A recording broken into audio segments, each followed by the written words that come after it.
Be sure to check out the amazing merch we have on Teespring at P.O.T.N Official Store. Link provided in the description. Yeah, you know. It's your boy.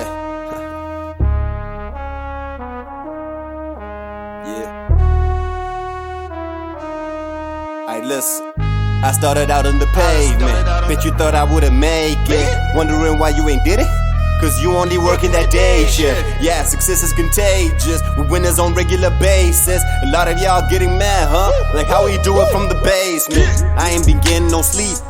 Lately I'm playing for keeps. Lately I'm out on these streets. Been talking to God. And welcome back to another episode of the P.O.T.N Podcast, a podcast dedicated to all people and motivating all of you listeners to go that one step further in your lives. I am your host, Takura, and today I am joined by a very good friend of mine who I've known for a very short time, but a very valuable time. I'd like to introduce you all to Chloe. Chloe, thank you for coming on the show. Oh, thank you for having me. Hi. Yeah, nice to have you on the show. I know it's a new experience, but I'm pretty sure it's an experience you'll enjoy, and I'm pretty sure a lot of people listening in will love what you have to say. Oh, thank you. I hope so. Fingers crossed. Always positive mindset, positive mindset. So we'll jump straight into it, and I'd like you to tell our listeners a little bit about yourself. Tell us where you're from, what you're currently doing, and what you get up to in your free time. Yeah, so I'm from Middlesbrough, which is where I'm currently based. And I'm a trainee counselling psychologist, so I'm currently going into my third year of the doctorate. In my free time, there's quite a lot of things I like to do, really. I really like the outdoors. I love exploring and getting out and about. I think it's really good for my mental health to just be surrounded by greenery and nature. And I enjoy spending time with loved ones, friends, family, my boyfriend. And I really enjoy reading, and I don't do an awful lot of reading, but I'm currently reading a book called The Power by Rona Byrne. And the idea is that the kind of energy that you give out is what you receive. So if you think quite positively, you're more likely to lead a positive life, is basically the idea behind the book. Which I think there's some good ideas in there. It makes sense, really. And some of the ideas kind of correspond with some therapeutic models. So I guess if you think about it, if you're thinking really negatively about the job you have, for example, and you wake up on a morning and you think, oh, I can't be bothered going to work today, the likelihood is that you're then going to feel quite down in the dumps and unmotivated. So you might get to work and you might not bother saying hello to your colleagues, and you might not bother doing the task that was meant to be done by the end of the week. And I guess as a result of that, you might then end up being sacked or told off by your boss, which is obviously then going to make you feel worse. So that kind of creates this negative cycle, where I guess if you think positively about your job and you think, I'm going to have a really good day today, I'm excited to see so-and-so, like one of your work colleagues, or you think, I'm really excited to get that task done, then you're more likely to go there feeling motivated and upbeat, which I guess then is likely to make you more productive and get your work done to a really good standard and be all smiley and friendly with your colleagues, which I guess then increases your chances of getting that promotion or a raise, or,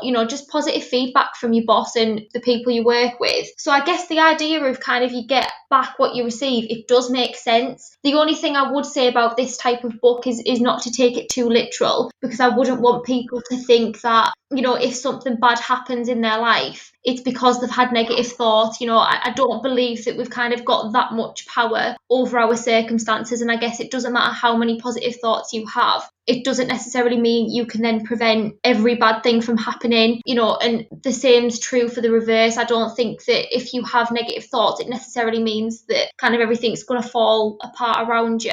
But I do think it's a good read, and I think it's a good idea that's behind it. I think people could probably learn quite a lot from it. Oh, awesome. That's a brilliant intro there, and it's well in depth. I can see you already encompass one of the values of P.O.T.N, which is positivity there. Having a positive outlook on life can help you in your circumstances. And like you said, in some cases, we can't control everything, and some things may not go our way, but it's our perspective that needs to remain intact. And that's what helps us push through. I really like that. And you're really passionate about, that spectrum of thinking and becoming a counselor counsellor and a psychologist per se, would you say that is your passion, the number one thing that drives you and you want to do going forward, or do you have any other passions as well? Yeah, I mean, definitely one of my passions is definitely helping people and trying to help them lead the best lives possible. Not just in my professional life, but I think in my personal life too. I think we should all be aiming to empower one another and help each other out. We're all in this together, and I think even just small things, just smiling at a stranger or paying someone a compliment or,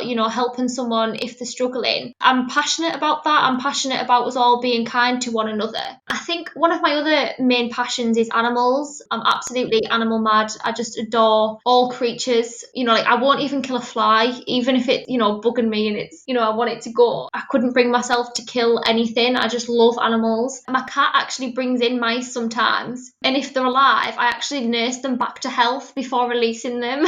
Like, some people might be a little bit scared of mice, but they're actually so cute. And I just couldn't sit back and not intervene and try and help. So yeah, animals is another big passion of mine. And I think kind of following on from that, equality as well. I'm a big believer in equality for all people and for animals as well. I think that, I'm not particularly religious, but I kind of think, we're all God's creatures kind of thing, and we should be, loving and respecting every living, breathing creature on the earth. So, and kind of more specific to people, I think that everyone deserves equality and respect and kindness, regardless of their characteristics or whether they're different to us, whether they have different opinions. I do believe that everyone deserves respect. Absolutely. I can't disagree there. It's a good way to look at things because it helps you keep a balanced perspective and not have a bias, because you're keeping yourself open-minded and you're taking on board other people's opinions. And in some cases like that, you learn from what other people have to say, because obviously they look at things in a different light compared to you. And you can pick up something new that you can add to yourself as well. And you get that extra dimension, which is quite important for personal growth as well going forward. Yeah, I completely agree. And I guess that makes me think about when I'm debating with people. I love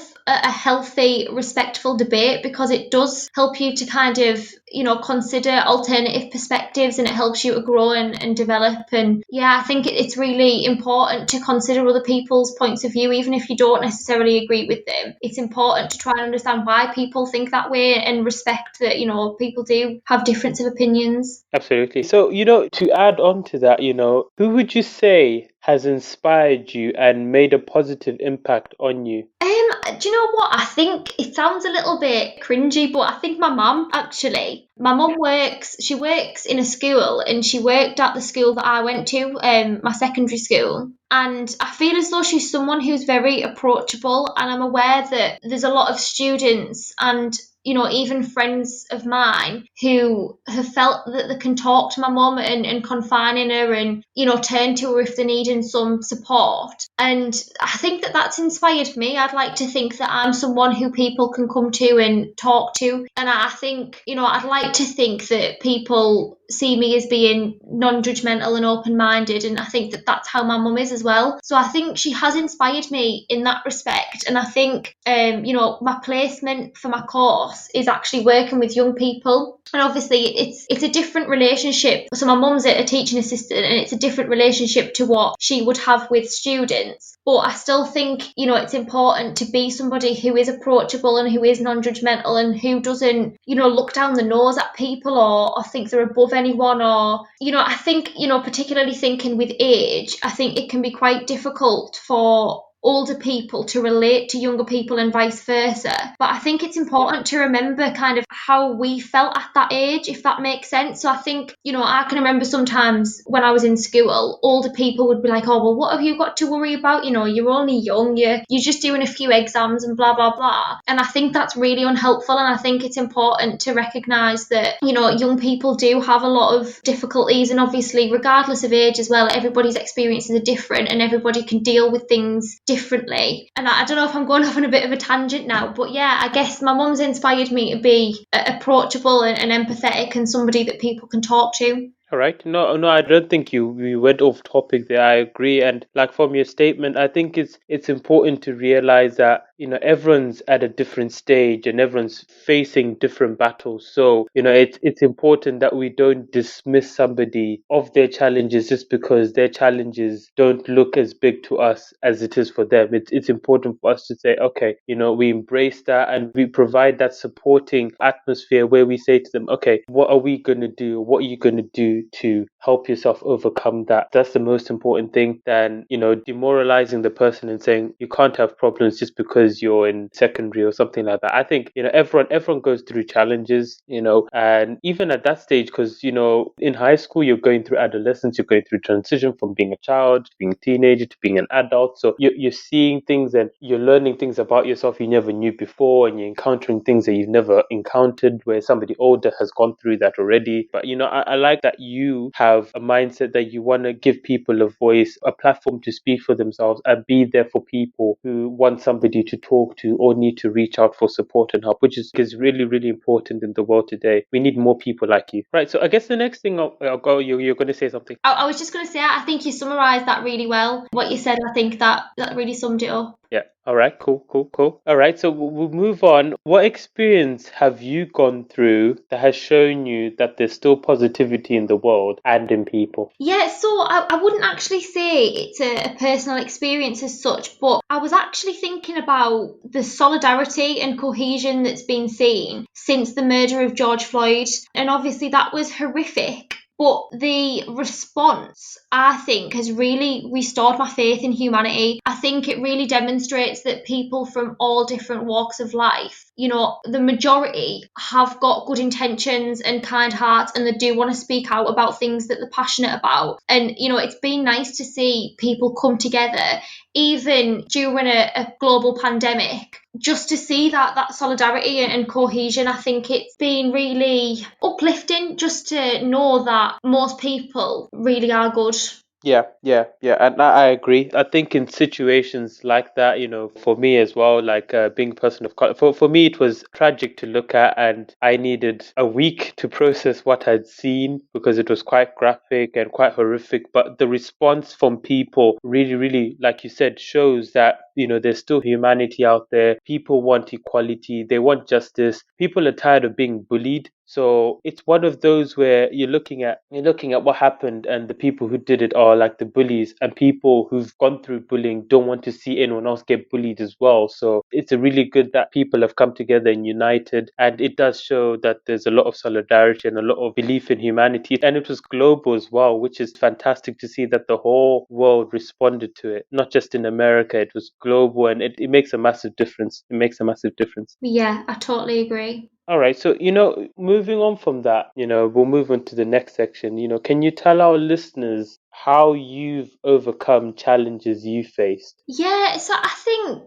think hard work and determination has definitely been a couple of things that have helped me to overcome challenges. And I think also honesty. I think being honest with yourself and with others when you are struggling and things maybe haven't gone as planned. Kind of one of the things that I'm thinking of is in my first year of college, I actually didn't get the grades that I wanted, and I held my hands up to that when I realised the grades that I'd got. I didn't blame the teaching, I didn't blame the marking, I didn't try and make an excuse. I held my hands up and I said, do you know what? I've spent way too much time socialising and partying and not enough time studying, and that's obviously been reflected in my grades. And then how I overcame that was to work twice as hard in my second year and resit them exams that I'd maybe not done so well on, and it paid off. So I guess, that hard work and determination, but also, being honest with yourself and saying, I could have done better and I will. And I think it's important to have a positive attitude as well.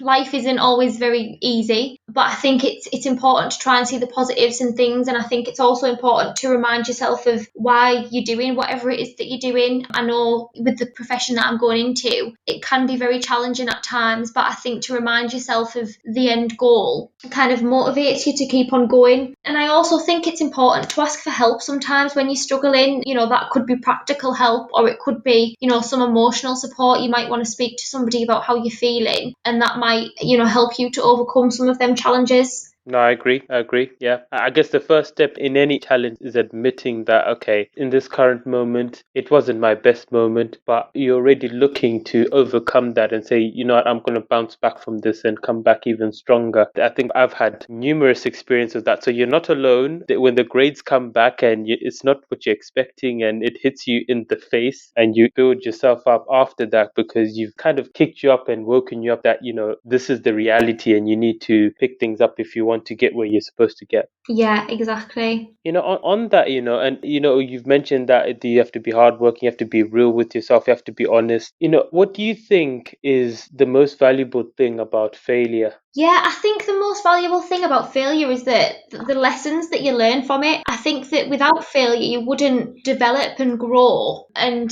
you know, the kind of examples that I'm thinking of is when I've had meetings and when I've had interviews in the past, and I've gone to them and thinking that I'm totally prepared, you know, and these are going to go really well. And then perhaps it kind of hasn't gone as well as I expected it to. That's prepared me for the next meeting I've went to or the next interview that I've went to, and I then ensure that I show up prepared. I might have materials with me. I might have thought about what questions they might ask and how I might respond to them questions. You know, I think it prepares you, and I think it's important as well to go through failure so that you kind of know that that is a part of life. Obviously, we don't necessarily win everything and we don't necessarily get everything we want to get, and it's important to learn how to get through that and to find the positives in it. Exactly.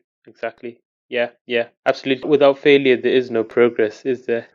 Yeah. Right. So, you know, on that, you know, it's as you've alluded to, you know, it gives you a sense of how the journey to success actually looks like. You know, I want to ask you, what excites you about the future going forward from your perspective? Do you know what? There's so much that excites me about the future. I think just having a future in general excites me, and just, you know, not knowing what's going to happen. And I know that the unknown can be scary sometimes, but I think it's also really exciting because, you know, you don't know what pleasant surprises might come along. And I'm excited about, you know, the people I'll meet and the experiences that I'll have. And I'm excited to start traveling and tick some things off my bucket list. I mean, I've been a student for all of my life, so I've not had much money to kind of go gallivanting everywhere I'd like to go. So I'm excited to, you know, to qualify and get my first job, and to then hopefully be able to, you know, buy my first car and buy a house, and to just travel places and see the world. And, you know, kind of much further down the line, I'm excited to get married and potentially have children. I think there's lots to be excited about, and I'm excited to see,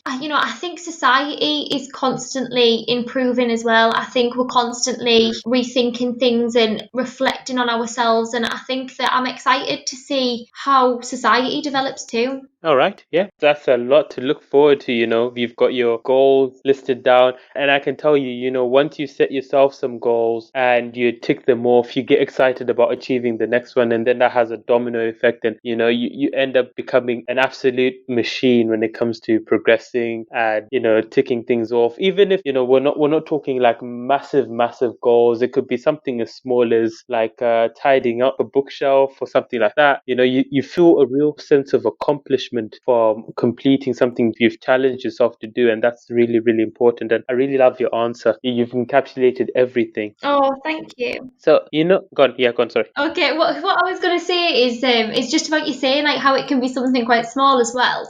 One of the things that I sometimes do is I'll make a little list about things that I'm excited about, but I'll try and do things that I'm kind of excited for in the long run, but I'll also try and incorporate things that I'm excited for in the short term. So it might be like tomorrow I'm looking forward to, you know, going to the park or seeing a particular friend or whatever it is. What were you going to say? Oh, no, I was going to move on to the next question, actually. Oh, yeah.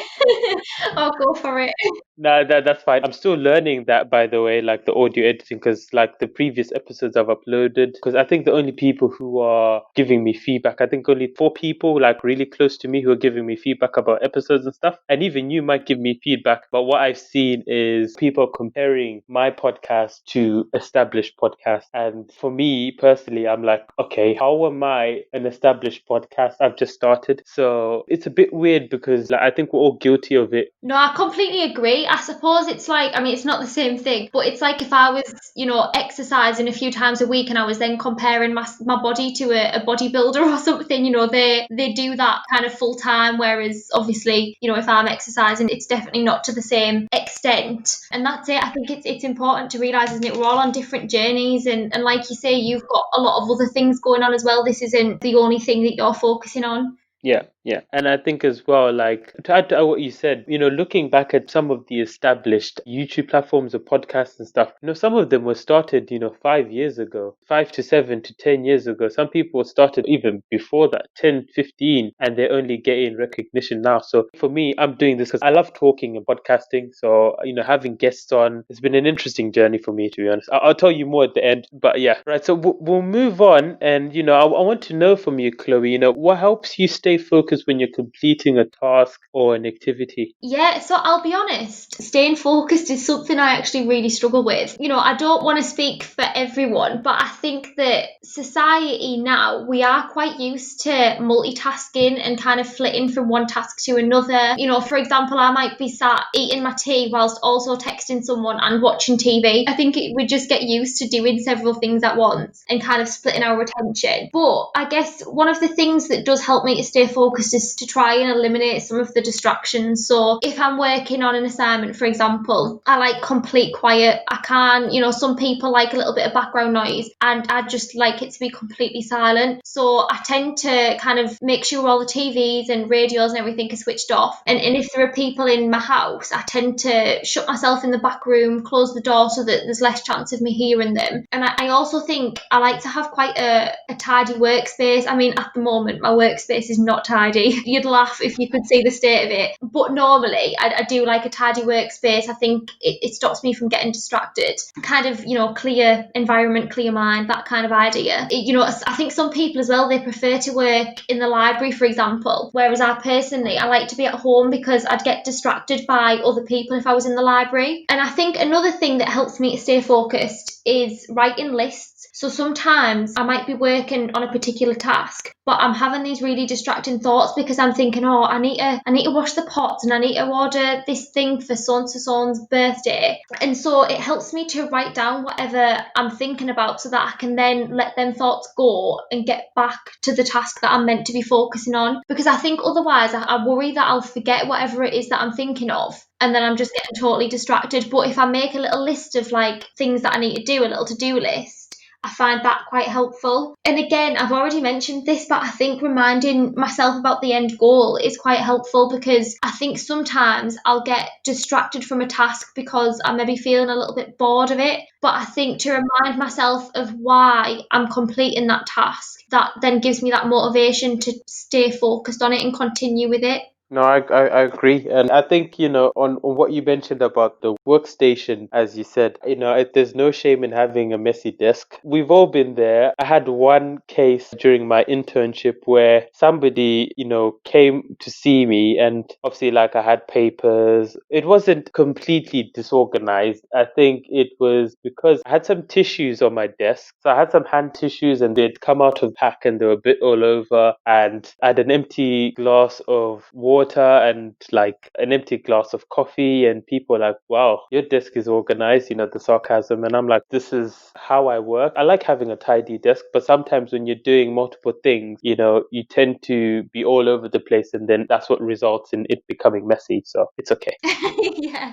I think it's okay if it's kind of organised mess, if that makes sense. I mean, sometimes, my table in the back room, it will look like it's a mess, but actually I know kind of where things are, and it's helpful to me. But my mum might come in and kind of move things around, and I think, like I needed it to look how it looked. But Yeah, I can't disagree with that. It's the way we live, really. So, on that, with you mentioning that, sometimes you multitask, you can be doing multiple things at the same time. I'm pretty sure in situations like that can become a bit stressful. So, I'm interested to know how you manage yourself, through those stressful times. Yeah, so one of the things that I find really helpful is keeping a diary. And I've done this for years, and I think because I was so busy, I stopped writing a diary. And as part of my course, we have to undergo personal therapy. And whilst I was in therapy, I started talking about keeping a diary. And my therapist had said, well, why don't you start doing that again? And so I did. And I find it so helpful. I find it a little bit more time consuming if I'm writing a diary. So what I actually tend to do is I tend to record myself on my phone and just talk about whatever it is that's on my mind. And even though you're not talking to anybody,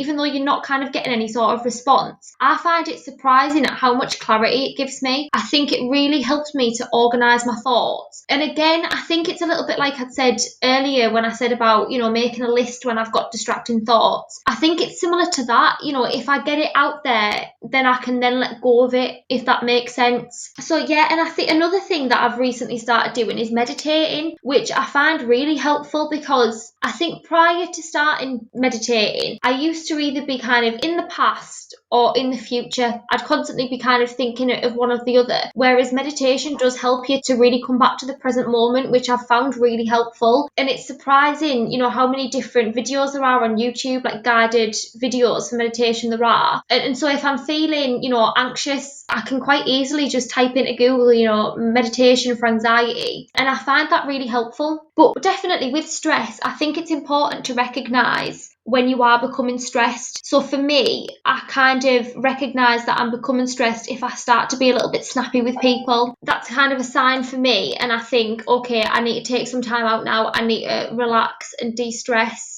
And, I think it's important to prioritise our mental health and our well-being. All of us live very busy lives and, we've often got a lot of things on our to-do list. But I think that you need to prioritise yourself above anything else. And so if you are feeling stressed, I think it's really important to just take some time out to do whatever it is that helps you to de-stress. Do some of the things that you enjoy. It could be exercising or going for a walk or socialising. Whatever it is, I think it's really important to find time for them things. And yeah, I know I said earlier I enjoy going outdoors, and I think that's something that really helps me to de-stress as well, just getting out in the fresh air and, just being with nature, I guess. Yeah, I agree. And I think, taking a step back from things where, you're getting stressed and it's building up, taking that break can help you in the long run, because when you come back to that original task you're working on, you've got a refreshed approach, you're relaxed, and now you've got a new way of thinking. Subconsciously, I think we face challenges and we hit a brick wall. When we take a step back, our brain is working in the background at finding solutions to that problem. And then when we go back to it, you get a lot of light bulb moments. I don't know if you've ever had that. Like, you have a lot of light bulb moments and you're like, oh, wait, what? I never thought of this before. So it helps us definitely. And like you said, mental health is important and it should be everyone's number one priority before they do anything else. So yeah, we'll carry on from there, and I'd really like to know, Chloe, what would you say are your strongest qualities, and, which one would you say you'd like to pass on to somebody else? I'd probably pride myself in kindness. I'd definitely like to think that I'm a kind and caring person. And I think that would be something I'd like to teach other people, because I really believe that, the world would be a better place if everyone was kind. And it's a little bit like that quote, isn't it? In a world where you can be anything, be kind. And so I think that is something I'd like to teach people. I'm not sure you can teach kindness, but I guess giving people love helps people to be kind. That might sound a little bit cringy, but I think if we show other people compassion, they're more likely to be compassionate. So yeah, and I think my other qualities, I think I'm quite adaptable. I think that I can kind of adapt myself to fit with different situations, whether that be professionally or in my personal life. And I think that I can adapt myself to work with people from a variety of backgrounds and with a variety of experiences, which I think can be quite important. And I think I'm quite brave as well, because I think even when something does frighten me, I tend not to avoid it. I tend to face it head on. And obviously everybody's different, and there's absolutely no shame in walking away from something, or not engaging with something that does frighten you. But the way that I work is that actually I feel more anxious if I do avoid something. So if there's a task that is scaring me, I tend to feel more anxious about it if I shy away from it. So for me and for my mental health, it actually helps me to tackle it head on. Yeah. No, I agree. You got to face, as that saying, you got to face the music at points in your life. So, it's not about running away, but sometimes avoiding it may build up. And I think, it's also in relation to, the difference between doing something and then thinking about doing it. I think a lot of the time, a lot of the energy we have, and obviously this is from my perspective, like a lot of the time, we think more, and a lot of our energy goes to thinking about doing something instead of actually doing it. So, a good example would be, let's say I thought about buying a car. Instead of actually looking for a car to buy, if I just kept thinking about, okay, it has to have 4 wheels, it needs to drive, thinking about breaking down and calling not emergency service, but roadside assistance and all that stuff. So that would be counterproductive instead of completing the actual task, which is, me just looking up cars. I know it's a weird example, but I'm pretty sure people listening will understand what I'm saying, that, if you try something you want to do, you learn a lot more than just from thinking about it. Yeah, absolutely. Right. Okay. So, the next question I'm going to ask you, and we are reaching the end, by the way. So, have you ever felt there's something you want to learn or pick up, going forward? Yeah, I mean, I think in my professional life, I'd like to train in EMDR, which is like a therapeutic approach for helping people with trauma. And I've received EMDR myself because my therapist that I went to was trained in it. And I really do believe it's a really, really good intervention. And so I would like to train in that in the future. And I think another thing is I'd love to learn a new language. I'd love to be able to speak another language fluently. In school, I'd done French and I got a B overall, so I didn't do too badly. But, if I was to try and have a conversation with somebody in French, it just wouldn't go well at all. So I think, I'd love to be able to speak another language fluently. Yeah, no, I hear that. And